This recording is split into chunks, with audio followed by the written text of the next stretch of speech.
왜 갑자기 이렇게 포로에서 돌아온 명단을 기록하고 있느냐, 이 부분을 이해하려면요 상황을 좀 이해해야 합니다. 성벽이 재건되었죠. 이제 느헤미야가 총독으로 와서 이제 성전이 재건되었습니다. 느헤미야는 이제 3차 포로 귀환을 지도했던 지도자이면서 이제 느헤미야가 이제 예루살렘에 와서 성벽을 재건을 합니다. 벌써 1차 포로 귀환, 2차 포로 귀환이 끝났고 이제 3차 포로 귀환이 된 거죠. 성벽이 재건되었는데 문제는 뭐냐면 1차 포로 귀환 때 약 5만 명이 왔습니다.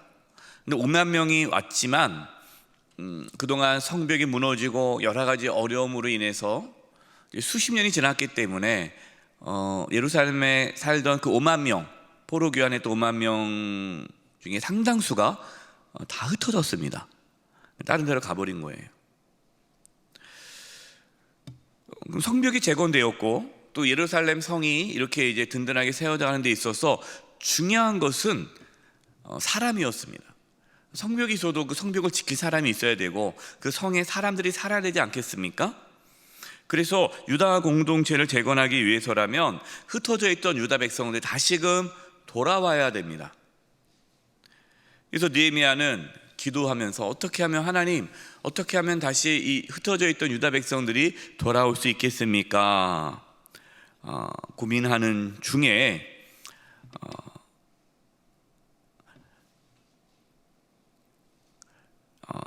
감동을 받게 됩니다. 하나님의 감동을 받는데 5절이에요. 보세요. 네, 하나님이 내 마음을 감동하사 귀족들과 민장들과 백성을 모아 그 계보대로 등록하게 하심으로 내가 처음으로 돌아온 자의 계보를 얻었는데 거기에 기록된 것을 보면 하나님께서 지금 마음에 감동을 주셨어요. 이 부분이 중요하죠. 우리가 하나님 일을 할 때에 하나님의 감동이 있어야 됩니다. 내가 하고 싶은 대로 하면 안 되고요. 하나님께서 뭔가 감동을 주고 하나님의 이끄심에 따라 순종해야 되는 거죠. 그러니까 느헤미야는 본인이 계산하고 본인이 생각하고 본인이 혼자 모든 걸 진행하는 것이 아니라 늘 하나님 앞에 엎드리고 하나님의 뜻을 구하고 하나님의 감동에 따라 움직이는 하나님의 사람이었다라는 것입니다. 저와 여러분들도 하나님의 감동을 받는 하나님의 사람으로 살아갈 수 있기를 바랍니다. 하나님께서 어떤 감동을 주셨냐? 귀족들, 민장들, 백성들을 모아 계보를 등록하게 하셨다는 거예요. 계보. 그러면서 내가 처음으로 돌아온 자의 계보를 얻었다. 명단을 찾게 되었다라는 거예요. 이 명단이 너무나 중요한 겁니다. 5만 명의 그 명단, 도대체 누가 왔고 지금은 누가 있고 누가 없고 그 누가 집안 중에 누가 있는지 없는지를 추적할 수 있지 않습니까? 그렇게 되면은 흩어져 누가 지금 없고 이제 그러면은 이제 찾아올 수 있는 거죠.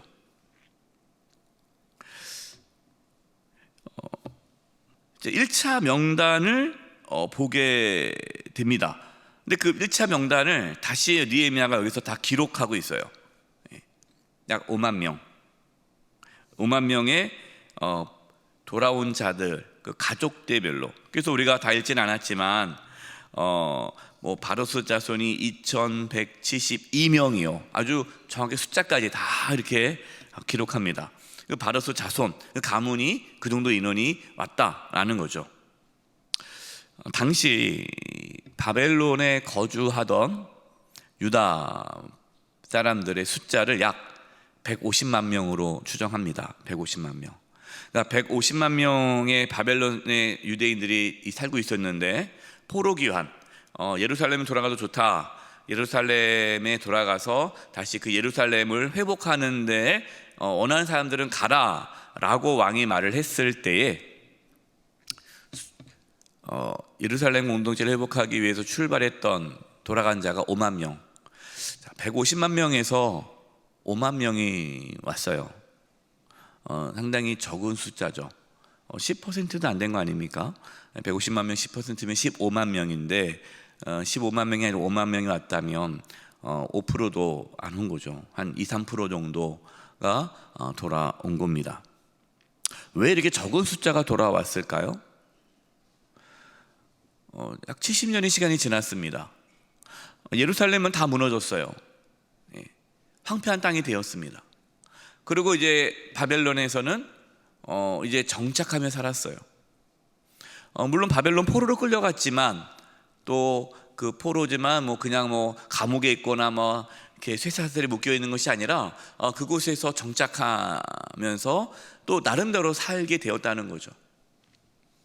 그러니까 그동안 자신들이 살던 그러한 모든 정착을 했는데 돌아오기가 쉽지가 않죠. 생각해 보세요.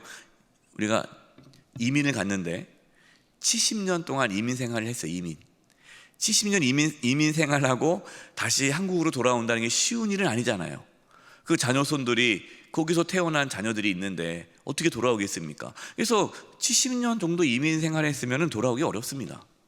그러니까 그런 거죠. 그러니까 돌아온다는 건 뭡니까? 내가 모든 걸 다 포기하고 예루살렘을 회복하기 위해서 오는 거예요. 그러니까 엄청난 희생이고 엄청난 헌신이죠. 이처럼 그리스도인은 예수님을 따라 좁은 길, 십자가의 길을 걸어가는 자들입니다. 편하게 살 수 있어요. 안락하게 살 수 있어요. 아무 걱정 없이 살 수 있어요. 그러나 하나님의 뜻을 이루기 위해, 하나님의 나라를 세우기 위해 하나님께 주신 그 사명, 제사장의 사명, 그 유다 공동체, 예루살렘 공동체를 통해서 하나님께서 만민에게 복을 주시겠다라는 그 아브라함에게 주셨던 그 약속을 성취하기 위해 그곳으로 떠난 그 1차 포로 귀환, 바로 그들처럼 저와 여러분도 하나님의 나라를 위해 헌신하고 희생하는 하나님의 사람들이 될 수 있기를 소망합니다. 희생 없이는, 헌신 없이는 공동체는 세워지지 않습니다. 이 새벽에 이렇게 우리 성도님들 나와서 기도해 주시는데 너무너무 감사해요. 이렇게 새벽에 나와 주셔서 나라를 위해서, 교회를 위해서 기도하는 우리 성도님들의 기도가 우리 교회를 지키고 또 이 나라를 지키는 거죠. 귀한 분들이십니다. 우리가 8절에서 38절까지 보면 이제 가족별, 또 지역별 포로 귀환 숫자가 나오고요. 또 39절에서 60절까지는 제사장, 레위 사람, 노래하는 자, 문지기 등 성전에서 섬기는 자들이 나옵니다. 그 명단이 나왔다는 것은 이제 예루살렘 공동체가 바로 세워지기 위해서는 예배가 회복되어야 되잖아요. 그동안 예배가 드려지지 못했기 때문에, 그래서 39절 60절까지는 제사장, 레위 사람, 노래하는 자, 문지기 등 성전을 섬기고 또 예배를 섬기는 그러한 자들의 명단이 쭉 나왔습니다. 그러니까 우리의 삶도 마찬가지죠. 우리가 어디에 힘을 쏟아야 되고 우리가 어디에 헌신을 해야 하는지를 보여주는 것입니다. 우리는 예배를 회복하는 데 힘써야 돼요. 저번에도 말씀을 드렸어요.